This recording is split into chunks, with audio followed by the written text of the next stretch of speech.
Thanks for tuning in to this week's episode of Two Girls, One Garbage Can. This is part 2 in our 2019 election reflection episode, examining what went wrong for the Labor 2019 federal election campaign. Please check out part 1 if you have not already done so before jumping into this episode, as we will be diving straight in to the polling and what happened with Labor's polling numbers, and you will need a little bit of background information before jumping in to that one. As always, if you don't want to wait a week in between episodes, then you can join up to be a Ko-fi member. Ko-fi members get our episodes in one big block without the naughty bits taken out and receive bonus episodes just for Ko-fi subscribers. Ko-fi members who sign up for as little as $3 a month get all of these benefits, as well as additional benefits, including little special gifts that we make and send out for our little trash pandas. So if you would like all of those perks, or if you just want to stay in better touch with what we're up to, then please do jump onto our Ko-fi. We are also now over on Blue Sky. So if you would like to follow us outside of our podcast episodes, then please follow us over on Blue Sky at Two Girls, One Garbage Can. Thank you all so much. Now let's jump into the episode. Previously on Two Girls, One Garbage Can. Well, there are 3 factions within Labor, but there are 2 very distinct factions, the left and right faction. They kind of developed this big 7 who became in charge of making all of the decisions. From the time that the election was called until the election day, the election team that had been put together for the election did not meet once. So Noah Carroll, who was the ALP campaign director, had never run a federal campaign before. One of the staff from Bill Shorten's office was sent to attend the campaign management office where the campaign headquarters was, and reports from those who were present in the campaign office during this time stated that her job just seemed to be wandering around all day going, has anyone got a plan? Has anyone got a plan? And no one had a plan.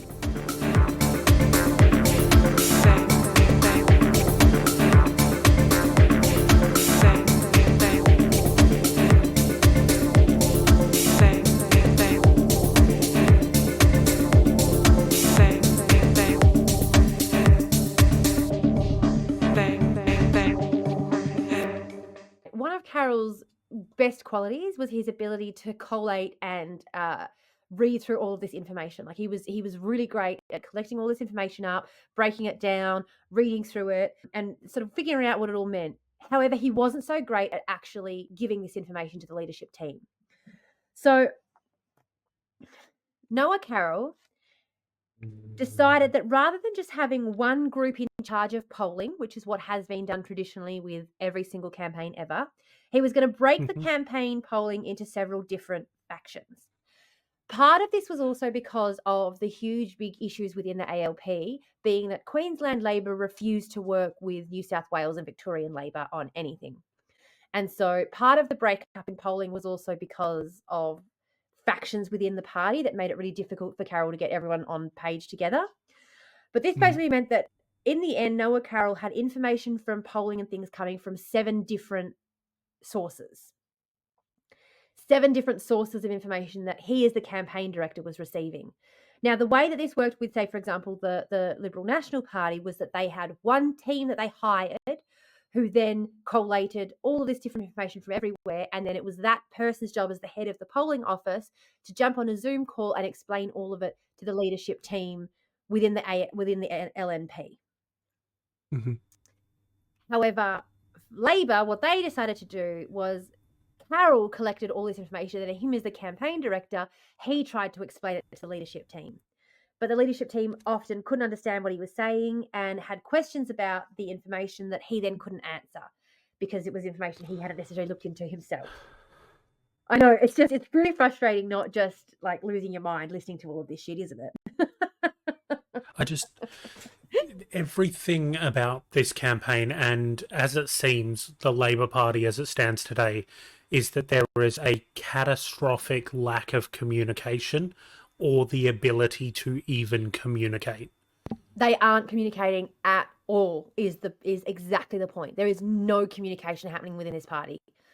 That is what it comes down to in one word: communication. Why did Labor fail? Mm-hmm. Communication.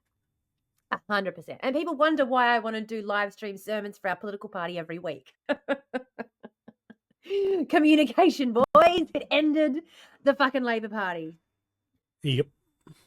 So he saw a need. So Noah Carroll saw a need to diversify information sources and make sure you weren't getting your information all from one place. But he wasn't the right person to be disseminating this information back to the leadership team or anyone within Labor, to be honest. It was like the information was being collected and it was just sitting there and nothing was being done with it. After the election, it was revealed that the ALP had Newspoll who do the polling that we get that tells us how things are going. We're also doing the polling for the Labor Party. Now, this is a massive conflict of interest. This is a massive. So they were doing external and internal polling. Yes. Now, the reason this is a massive conflict of interest is because if you, for example, wanted to affect the polling, you could simply tell the Australian public the polling was doing something different to what it was doing, and that could have an effect on the polling. So to have the same organisation doing the polling for the Liberal Party, the Labor Party, as was doing it for the Newspoll, like as Newspoll don't do it for the Australian public, shit, like should not be happening. That should not fucking be happening. Yeah. Because there are private organisations like Ray Morgan, Freshwater Strategy, they do it as well. Essential Resolve Strategy, I already said that. Newspoll, they were using fucking Newspoll. They paid like thousands and thousands and thousands and thousands of dollars for this polling that they had that they were doing by Newspoll. Newspoll have come out in a report. They have said that they were not using the same information to do both polling, which they absolutely should not be, because the way that your nightly polling is done on the news is they will call a location, they will call a seat that is like a marginal seat, they will ask certain questions in a certain way, and based on those responses, that is the polling you get on the nightly news. So it isn't really, it's a good indication of how people are feeling, because they generally try and get a wide screenshot of people, they try and get a wide disbursement of people within the community so that you're going to get a good idea of how people are feeling within that community. But it is not the same sort of rigorous opinion polling that is done when you are employed by an office like the ALP to go out there and do that polling. That is a lot more rigorous, a lot more involved. Okay. So they were saying there is no overlap. We are not using the same sources of information. It's completely different polling that's done. Cool. Awesome. Yep. I can see that. No problems. The problem is that because the ALP couldn't understand what they were being told in the opinion polling they were being showed by Noah Carroll, they just decided, well, we can just use what Newspoll are telling everybody because we're using the same fucking service, right? So we're fine. We're doing fine. Except if you actually look back at the Newspoll polling that they were given and you look through what they actually were being shown during the election, you can see that throughout the entire election, they were not doing well. They were polling behind constantly and they knew it. But they didn't know it. They didn't know what they knew because they didn't understand what they were reading. Yep. So as someone who does campaigning, looking at that, I was like, you guys are within the margin of error the entire fucking time. You are not ahead once. You are not ahead at all, not once, this entire fucking time. But they were talking and acting as though they were ahead because that's what the nightly news polling was showing them. The stuff that is based off ma and pa sitting on their couch overnight, your opinion, not based on what's actually going out in the community. So the idea that these quiet Australians is the reason that we won because the polling just wasn't reflecting what real Australians thought. Maybe people were lying to the polling. No, the polling that was actually being done showed that this was going to happen. It's just that the ALP weren't looking at the correct polling because they weren't understanding what they were reading. And so they were looking at the wrong information. Yep. Yeah. So today is a good one to just be listening to too, by the way, guys, because there's just a lot of like, what the fuck information coming out. And besides all of this, besides the polling, besides the miscommunication, there was another big impact on the 2019 election that we cannot forget. I know right now in hindsight, it doesn't seem like that big of a deal, but we all remember the Clive Palmer. We all remember what was happening. The reason I started on TikTok was because I was trying to explain to people how preferential voting actually works because of the Clive Palmer effect.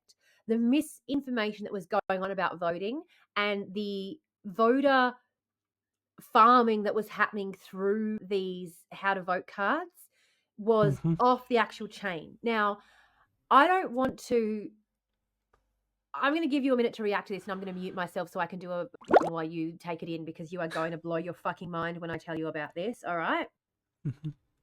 The ALP, the Liberal National Party, and the Australian Labor Party, the Liberal National Party, and Clive Palmer's United Australia Party combined spent a combined $120 million on election campaigning. Okay? So the three, Australian Labor Party, Liberal National Party, and Clive Palmer's United Australia Party combined spent $120 million on the election campaign. Clive Palmer's United Australia Party spent $80 million of that $120 million. Clive Palmer's United Australia Party outspent both parties combined, and during the same time period, they spent more on advertising than Macca's, Telstra, and any of the big banks. Just on that fucking election campaign. And for it, they won one single seat. No, that's not correct at all. I will tell you what they won. Well, they influenced the rest of the election. Like, yes, they influenced the rest of the election. There was a whole other bunch of shit that went down, but the actual party itself. Hang on, I gotta. Before you, I was gonna say, just react to the spending rather than anything else. Don't react to the UAP, because I'm gonna that part of it. I was gonna say I'm gonna blow your mind hugely in a second on that part of it again. Just focus on the money for now, because you're not even ready for the next part. No worries. I'll play along. You do your belong. I'll do the good little monkey dance over here about the money. Just wait till I tell you the next part about like. You just fucking wait, mate. So, like, oh my god. Okay, so 120 million between the two majors and Clive. Yeah, he didn't actually win a seat. Yeah. So you've got that amount of money that's gone between those three parties, right? Clive has spent 80 of that 120 million, leaving approximately, if we're going to average it out, $20 million for each of for LNP and Labor, right?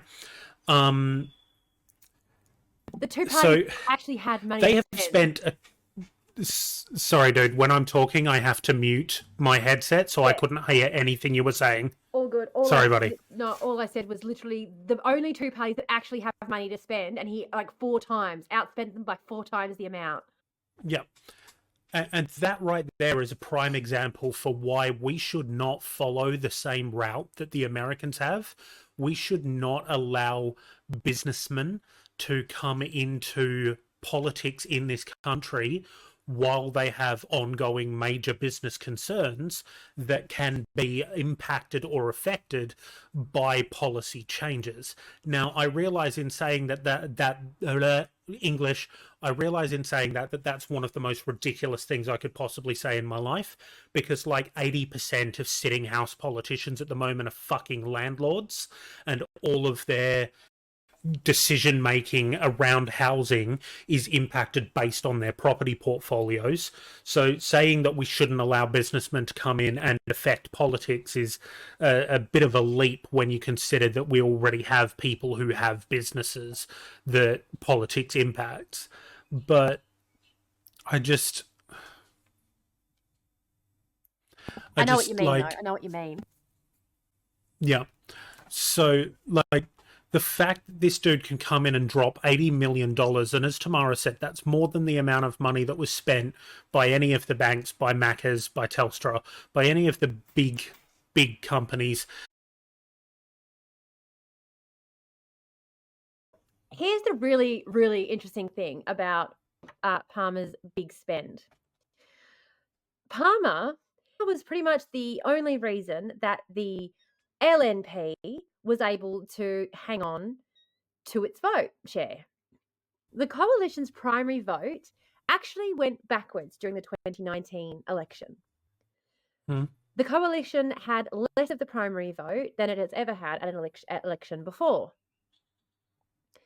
However, the same was true of Labor. Neither of the major parties has managed to get more than 30% of the primary vote in the last 4 elections. Mhm. Since Kevin Rudd, Labor hasn't got above 30%. During this particular election, 2019, Labor had its lowest primary vote since the 1930s. Yep. What this shows us is that more and more Australians are understanding how preferential voting is working, and the two major parties are receiving less of the primary vote than ever before. However, there are certain areas in which the vote share is increasing for the two major parties. For Labor, the share of the primary vote is increasing with college-educated white men, i.e. those who are concerned primarily about ensuring their economic prosperity historically. Mhm. These are the sorts of people who historically would have been seen as more conservative voters and the sort to vote for the LNP, for example, Yep. the Liberal National Party. With the Liberal National Party, their primary vote share has increased with the same sort of With people racists. who used to be Labor voters. That of blue-collar workers in the outer suburbs, often uneducated. My point still stands. The very people whose policies were designed to assist. These people tend to vote for One Nation or the United Australia Party. My point still stands.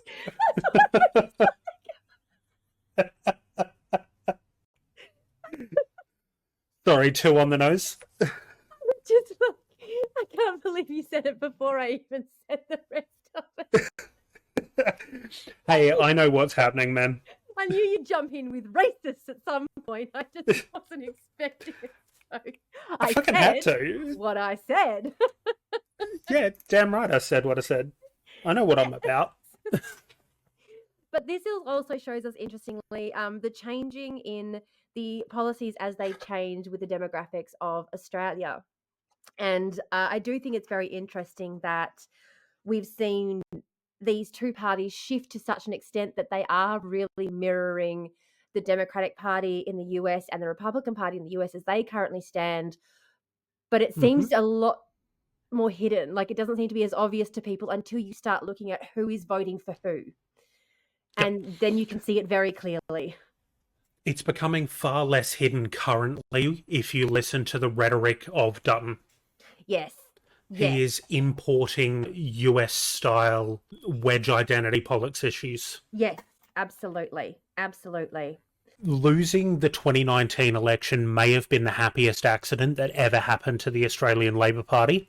Really? Because they got to be in opposition during COVID. They didn't have to be the face of the COVID and pandemic response. They didn't have to be the rollout during all of the shit that happened.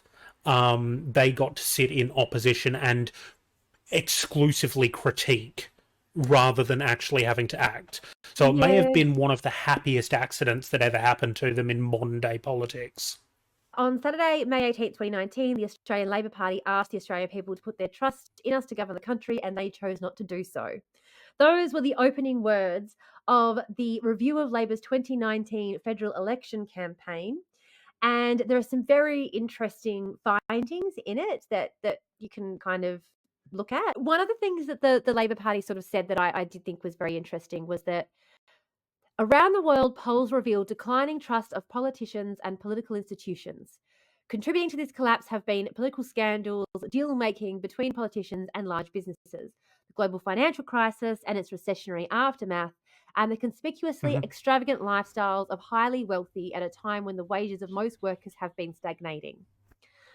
All of this is still exceedingly true. None of this has changed. In fact, most of these things have gotten worse.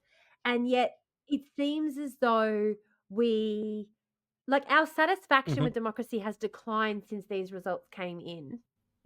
there is a very clear signal that is being sent to our government, both with the drop in the primary amount of the vote they are getting, with the number of people who are showing up to protest these issues. Our satisfaction with our democracy and our democratic process has only decreased as we have seen more restrictions be placed on those who are protesting, more like people being arrested for protesting, the way that protesters are being treated. We are in a civil war. If people don't realize that we are in a civil war at the moment because they allow us to go to a box and put our number in a piece of paper every 3 years, when we have people who are being shot, I don't care whether it's rubber bullets or not, they are being shot with armaments. They are being attacked by the armed wing of the state in the streets for protesting, for trying to have their voices be heard, by a government that didn't receive the majority of the vote, by a government that has who not refuses received the to work majority with of the anyone, vote, refuses to work with anybody else in government despite the fact that they did not get the majority of the vote. cracks the shit,